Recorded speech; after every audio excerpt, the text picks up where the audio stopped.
How much have you spent on Masterminds total?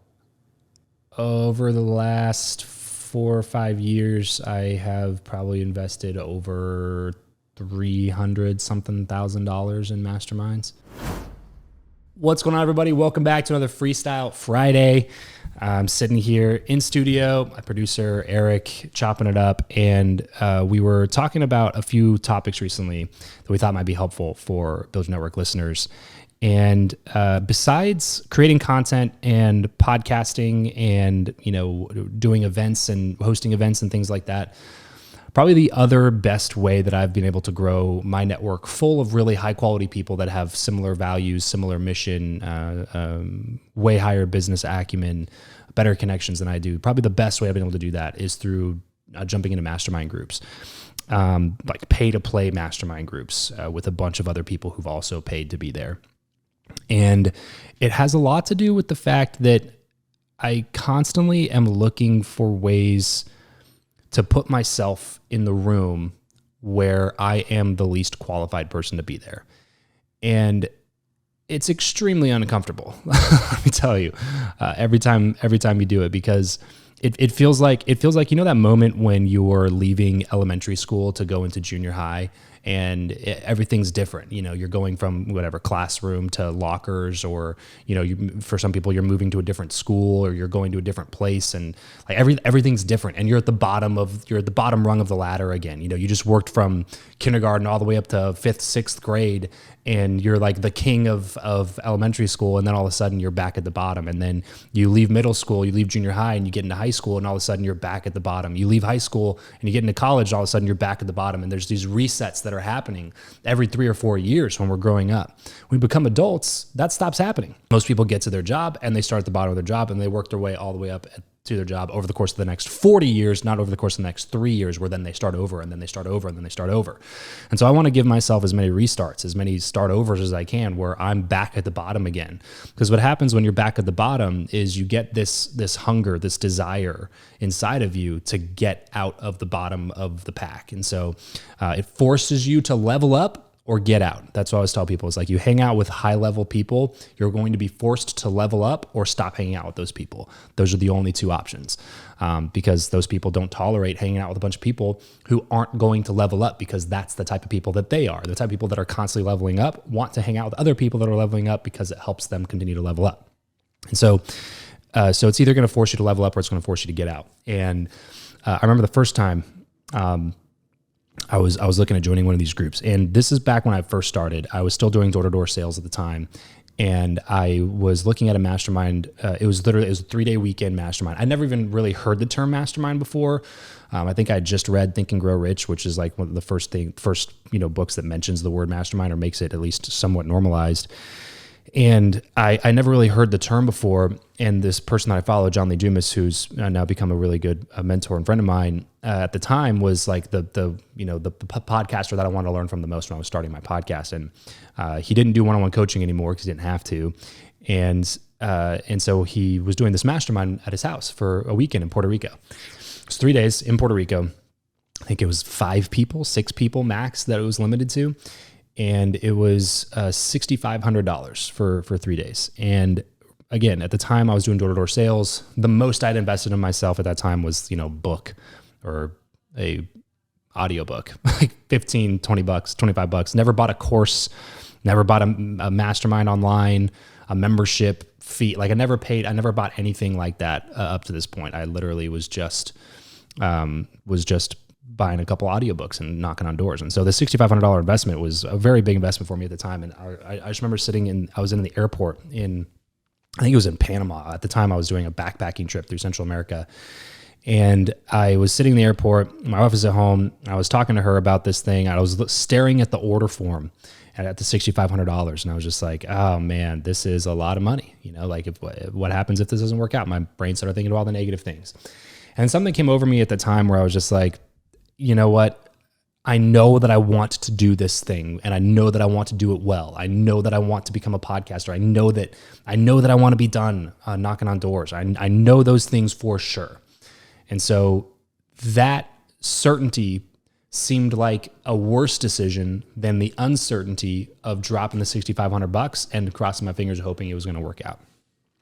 So I put my credit card information in, paid the $6,500, and immediately had buyer's remorse. So immediately, it wasn't one of those moments where I was like, I feel good about this decision. It was like I hit confirm, and it was just immediately like, oh, what did I just do? Because I'm a pretty frugal person. I don't spend a lot of money on stuff. Like I drive a Camry. I'm not a spender. And so when I put that money down, I was like, oh man, I hope this works out. And my scarcity brain started kicking in and thinking like, well, I better get what I came here for. I better get some awesome advice. I better get some great mentorship, and I better get. And I immediately caught myself thinking it because I just read this book called Give and Take by Adam Grant. I started thinking like, I'm thinking like a taker right now, and I know that that's not the way to think. So let me try to think like a giver. What can I do to give?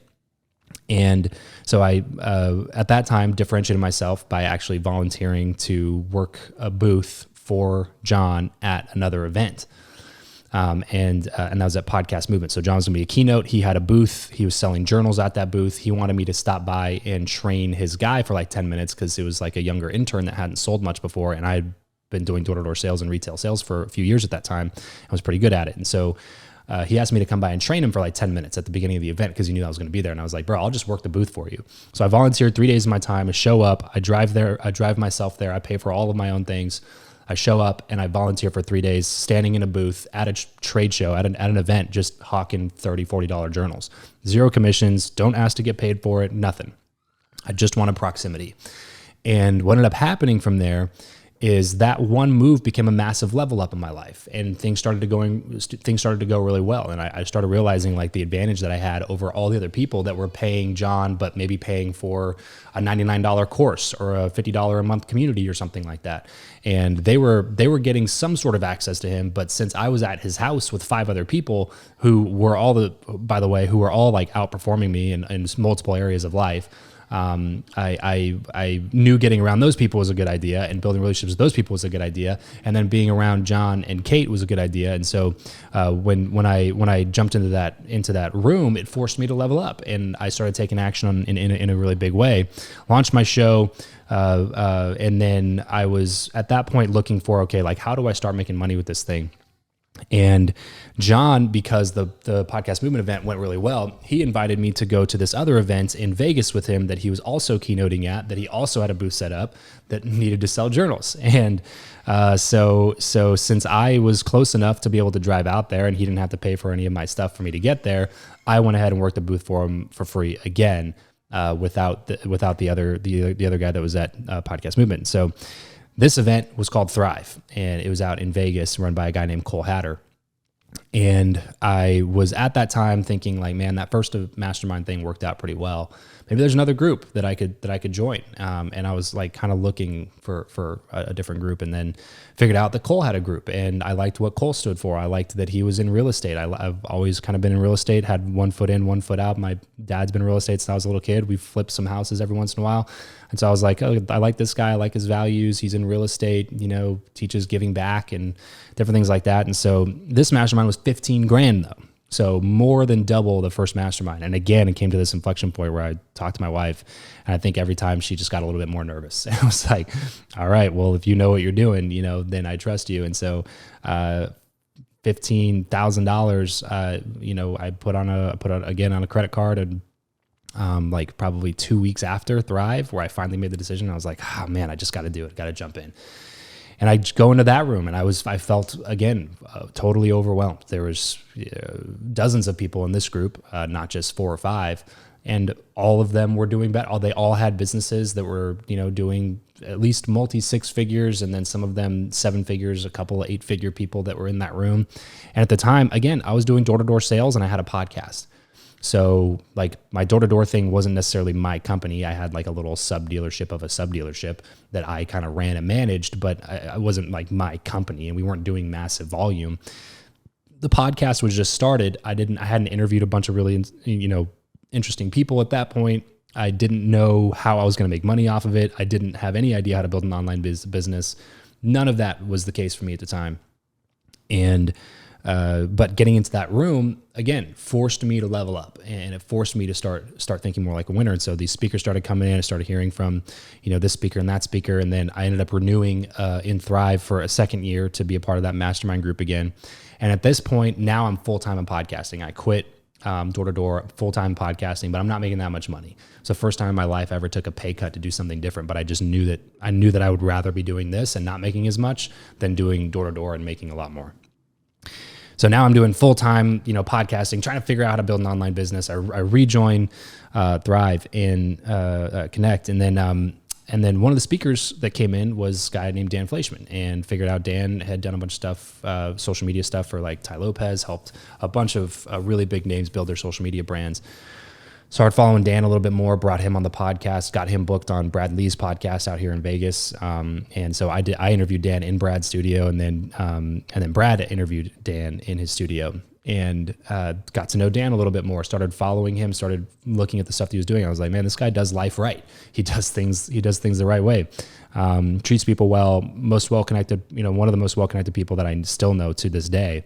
And just, like I said, lives a version of life that I can get on board with, very successful early on, took that money, decided to just continually invest it into other businesses. Now he's an angel investor, over 50 companies. He has multiple businesses himself, but he's not the CEO of any of them. He brings in CEOs. They run the day-to-day.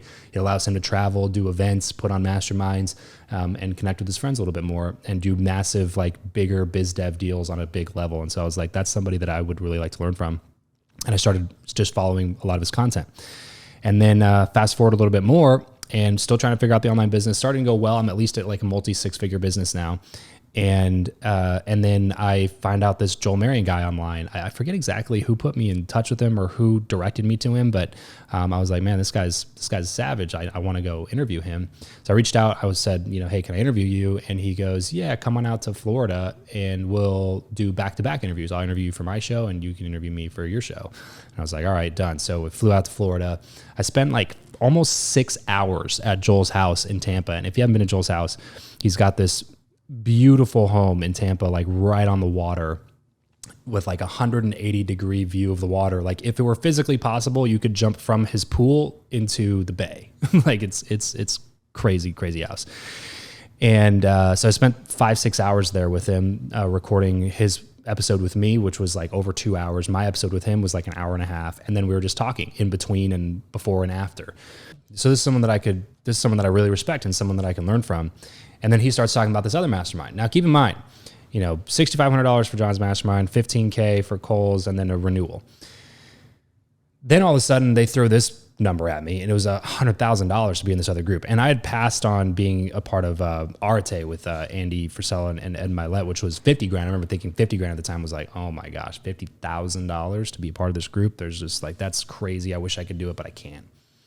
And that was probably 7-8 months before my business had started to pick up a little bit, and we started really finding at least a good flow. And like I said, we're on track to do, multi 6 figures that year, but not close to 7 figures. And at the time, I remember Joel pitching me on that, and I was like, dude, I don't think I'm qualified to do it. I don't think that I'm going to be able to do much there. But I appreciate the thought, and then Joel is just a master salesman and a master persuader. And so by the end of the conversation, I was like, I can't commit to anything right now, but I'll think about it some more. And 3-4 months go by from that interview, and then I eventually finally I'm like, all right, let's do it.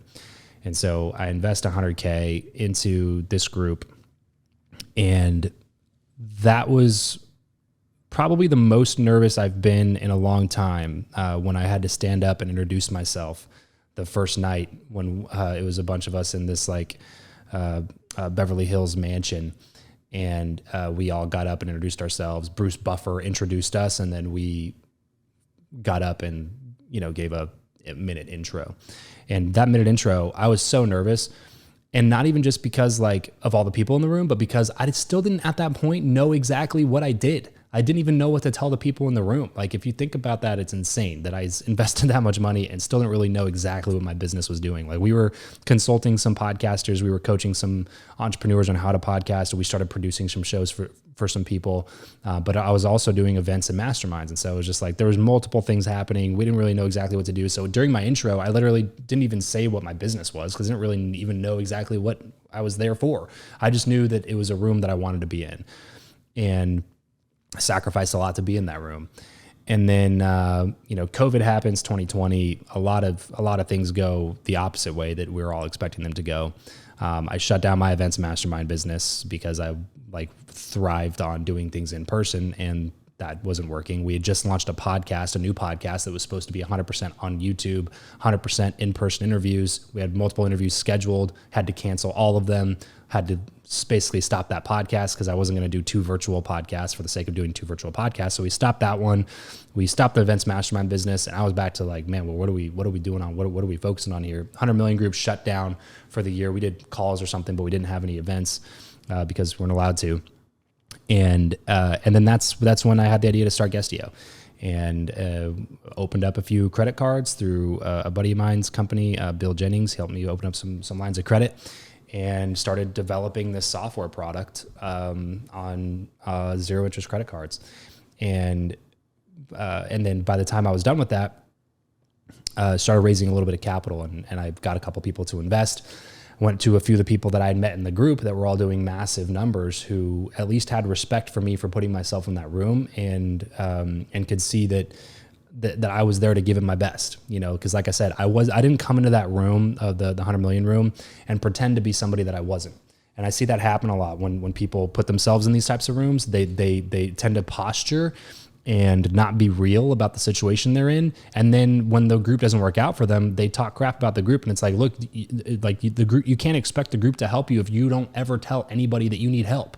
Like, you have to tell people, like, hey, this is what I'm struggling with. This is what I need help with. Like, I can't figure this thing out. Hey, whatever, Facebook ads. Let me talk to you a little bit about like what's happening when we're trying to scale this ad campaign. Or webinars. Hey, why isn't my close rate going up in these webinars? Or manufacturing, and we have this clothing brand. Like, whatever it is, you have to be willing to put yourself out there. You have to be willing to let people see you where you are, and not have all this other ego that steps in the way and says, like it's crazy. Sometimes I'll be in these breakout rooms, and there's people that are doing hundreds of millions of dollars in sales that can help you with your problems. And then people like show up to the table and they're like, I don't really know, no, everything's going pretty well. And it's like, well, there's gotta be something that like, don't be the person that just wants to keep up appearances.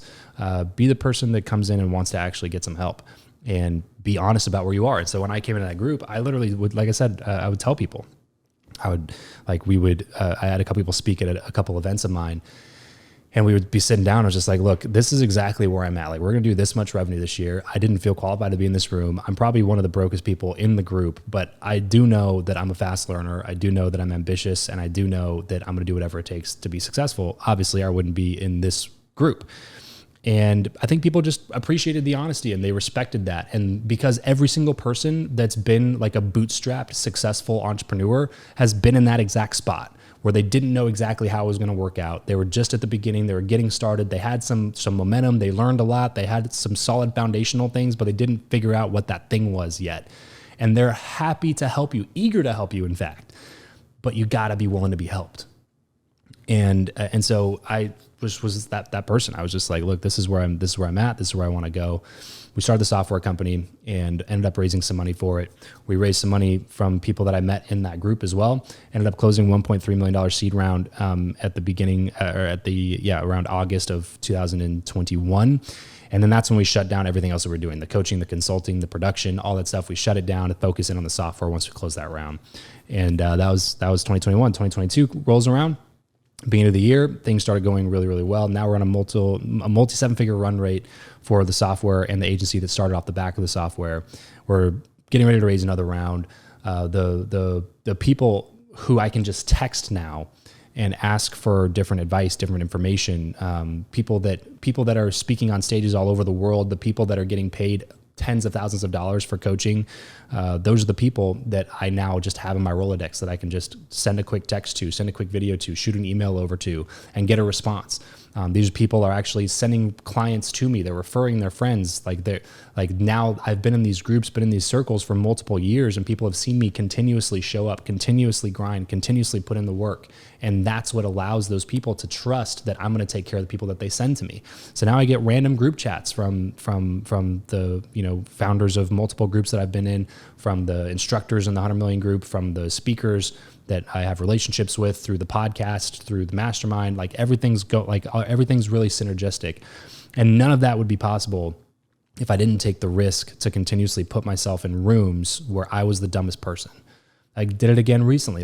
So in the 100 million group, I still feel like I have a ton to learn. And there's so many people that are doing, like I said, multiples, like 10, 20, 30 times, 50 times revenue that I'm doing right now. So I still have a ton of things to learn from the people in that group. But then there was another opportunity recently to do a 3-day trip down in Cabo with Grant Cardone and his whole team. So his COO, Sherry, with Brandon and Natalie Dawson, the co-founders of Cardone Ventures, and then with Jared, his VP. Or actually, I think Jared's president now. And then Ryan Secco, the guy that runs Cardone Capital. And so like all of them were going to Cabo. It was 25 people max, which Grant doesn't do a lot of like small intimate settings like that anymore. And so I was like, this is a big opportunity to go learn from this particular group. I show up, again, it's a pretty pricey trip for only 3 days. I show up, I don't know anybody in the room. And again, get back to that part where I'm feeling really uncomfortable. There's a lot of people in the room doing 30 million plus. There's a guy in there doing 200 million plus. There's multiple like heavy hitters and kind of whales in this room. And I was back to square one again. I was back to feeling like the guy that wasn't doing much in a room full of people that are doing a lot. And connected with a few people in there, got some amazing advice, got some amazing things to think about for my business. Came back. One of those people is going to be a client of ours, and then furthered the relationship that I already had with kind of the Cardone group. So now I can hit up multiple people that work there and, jump on a call with them, ask for some advice. It's just a good practice to continue putting yourself into groups that force you to level up, because you're either getting better or you're getting worse. And if you're not continuously making sure that you're getting better, you might look back in a couple of years and realize that you're just a big fish in a really, really small pond, because that would have been really easy for me to do. Growing up where I grew up, people didn't make hundreds of thousands of dollars a year. People weren't starting multi-million-dollar businesses. Like you were lucky if you could just be you were lucky if you could make $100,000 in a year. And I was already doing that door to door. So I would already kind of like quote unquote pulled myself out of that by the time I was 22 or 23. And it would have been really easy for me, I think, just to continue to be the guy that's like, I'm doing $500,000 now and I'm 30, or I'm doing, $1 million now and I'm 50. And people would have still been like, whoa, Travis is doing crazy things, but it only would have been in that one little pond. And I wanted to affect more people outside of that.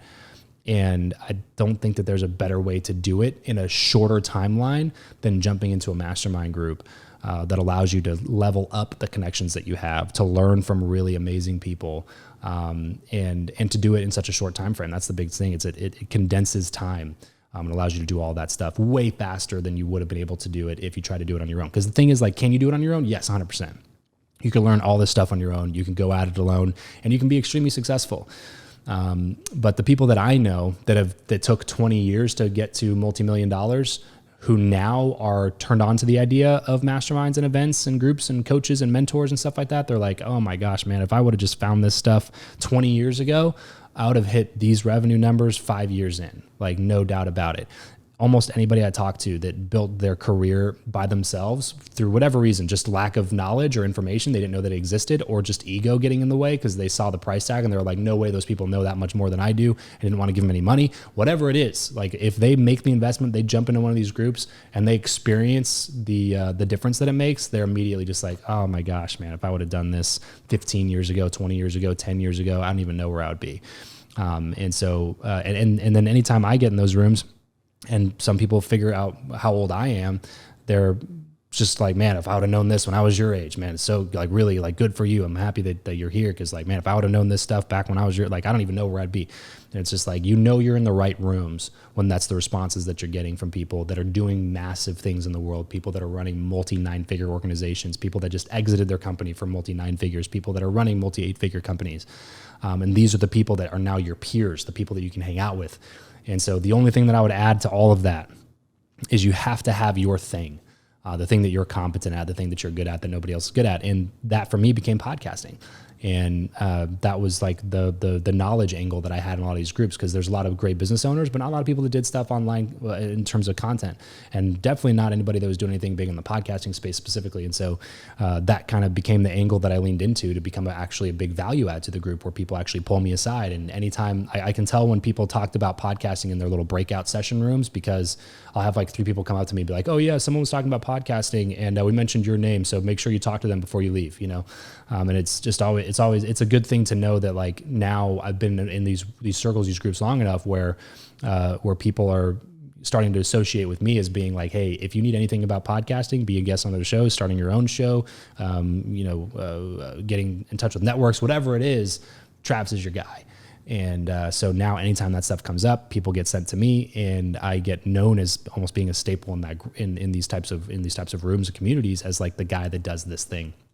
And if you can be known as the person that does something, then that's how you become top of mind. That's how your referral business goes through the roof. And that's like, to me, you can build a 7-figure business off the back of that alone. So jump into a mastermind group. There's a few things that aren't not going away in this recession, whatever's coming up, however bad, however not bad it ends up being. There's 3 things that aren't going to go away. That's your knowledge, your competencies, which would be knowledge or skill sets. There's your network, the people that you know, the people that know you. And then there's attention and audience. And so a mastermind brings 2 of those things better than anything else: the knowledge, your skill set, the continuously improving yourself, and then the people that you know, the people that you hang out with, the people that'll have constant deal flow during a recession, during bad times. Those people aren't going away. And so if you can get connected in those circles of people, and you can increase your knowledge and your skill set, you're not going to have any problem making it through the whatever's about to happen. So. That's just a little bit today about why you should put yourself into rooms where you feel extremely uncomfortable and where you're probably the dumbest person. I know that I've done it multiple occasions throughout the last 4 or 5 years, and I've never regretted it over a long enough time horizon. There's been times where I had immediate buyer's remorse. There's been times where I've been 3 months in, 6 months in, and been like, why did I do that? There's been times where I've been like, I'm done with the group, and I was like, that was a waste of money. And then like a year and a half later, I get this deal that came from somebody that I met in that group that doubled the price of the group that I paid at the time. Like, it's if you expand it over a long enough time horizon, it's never a bad idea to invest in connections, invest in relationships, and to do it with really good people who are going to be around for the long haul. So thanks for tuning in to this episode. If you thought it was good, please share it, leave us a rating review, Apple Podcasts, Spotify, tag me on Instagram at Travis Chappell. Say what's up over there, and we'll catch you guys next time. Peace.